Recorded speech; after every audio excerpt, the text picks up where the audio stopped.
Today we're going to learn how to roll a mezuzah. For those who found it hard, just rolling with the hands just like this. Usually you just roll it with the hands just like this, and you keep on rolling the whole thing. But those that find it hard can actually use a pencil to roll, and that makes things much easier. You just go along rolling like this. Take out the pencil at a certain point that you feel comfortable already finishing the mezuzah. Take a piece of nylon that you prepare beforehand. Hold the mezuzah.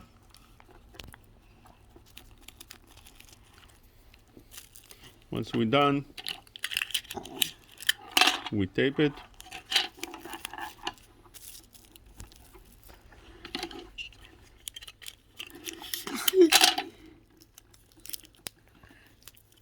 Here you go, and that is done.